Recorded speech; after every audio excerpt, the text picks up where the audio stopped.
Сәлем, бұл апта қандай жаңалығымен есте қалды? Зейнетақы жинағына өтініш беру басталды, демалмай суретке түскен депутаттар, қалауын тапсаң қар жанат және Қуат Найман Хамитов.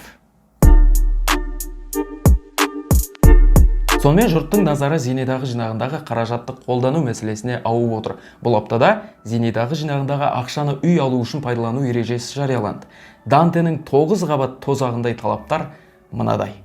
Біріншісі, бір жолғы зейнетақы төлемін жұбайыңыздың, жақын туыстарыңыздың баспанасын сатып ала алмайсыз.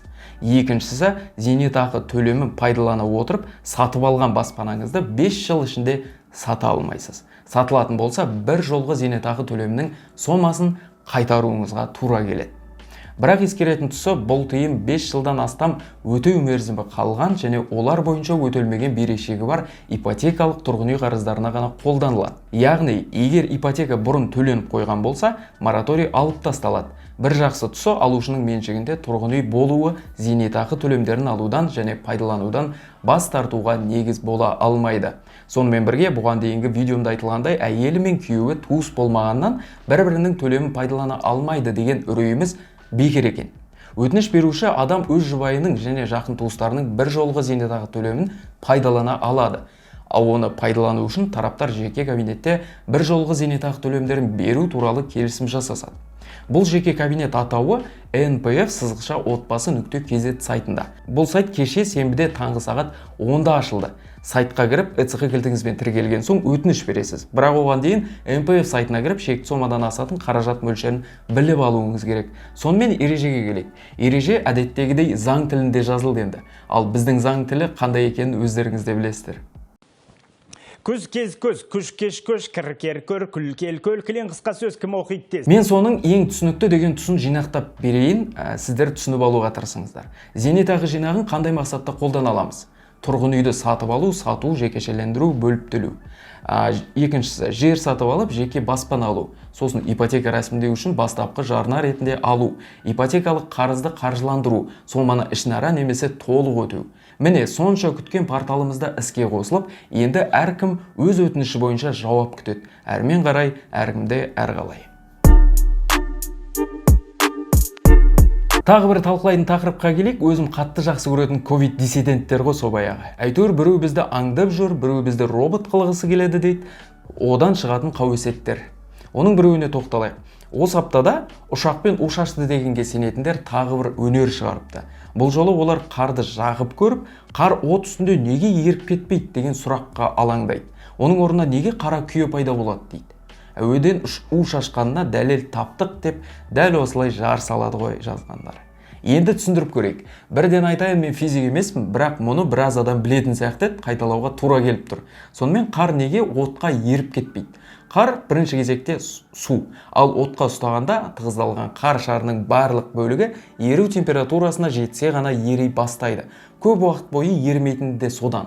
Ал қар бетіндегі қап-қара күйік қайдан шығады дерсіз? Оның да жауабы оп-оңай. Оттық бар ғой, біз кәдімгі зажигалка дейтін. Міне, соның ішінде жанғыш сұйық бар. Әдетте оттыққа бутан құйылады. Ол жанғанда көміртек бөлінеді. Көміртек ұшып барып ақ қардың бетіне барып түзілетін күйе содан шығады. Міне, оңай шешілер жұмбағы осындай. Бұдан кейін физика менің өмірімде түк пайдасы жоқ қой, оны не үшін оқимын дейтін сұрақты енді бұдан былай қоймайтын шығармыз. Но зачем мне эти всякие химические реакции? Айтпақшы, оны коронавируспен байланыстыратындар да бар. 10 шақты жыл бұрын сол байланыстыратындар жұрт дәл осылай безек қаққанына және дәл осылай эксперимент жасағанына не дей алар екен?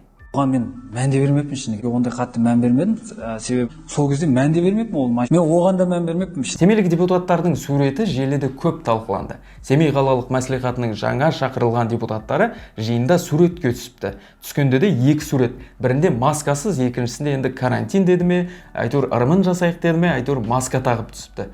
Менің ойымша бұл көзбояушылықтың нағыз мысалы.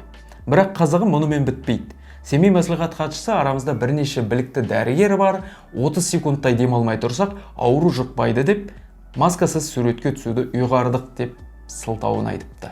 Қызығы? Менің енді бір таңғалатыным, біз қарапайым тұрмыста ғана емес, мемлекеттік қызметтің өзінде осындай болып барамыз. Карантин шарасын анық бұзып тұрсаң да, жоқ 30 секунд демалмай тұрдық қой деген сылтау жарай кетеді. Осындай деңгейдегі адамдар жұртты жынды қыламыз дей ме, әлде қанына сіңген бе, әйтеуір дені дұрыс елде санитарлық талапты бұлай бұзса аямай айыппұл салар еді. Бірақ біздің елде емес.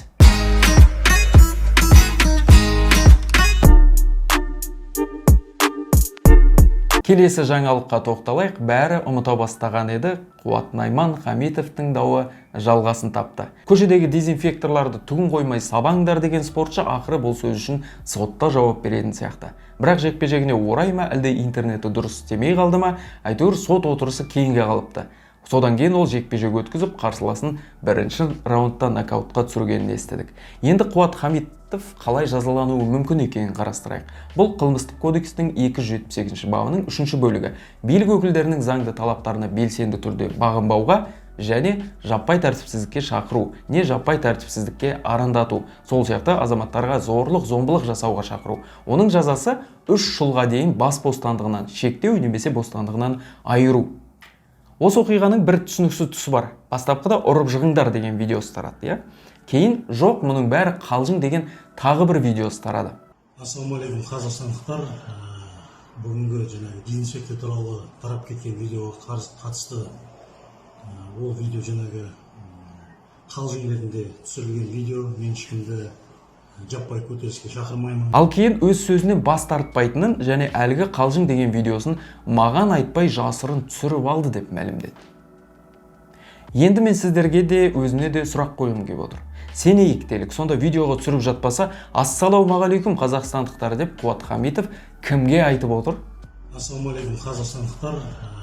Қалай ойлайсыздар? Комментке өз пікірлеріңізді жазыңыздаршы. Осымен қысқа ғана шолуымыз тәмам. Каналға жазылып, лайк баса кетіңіз. Лайк тегін.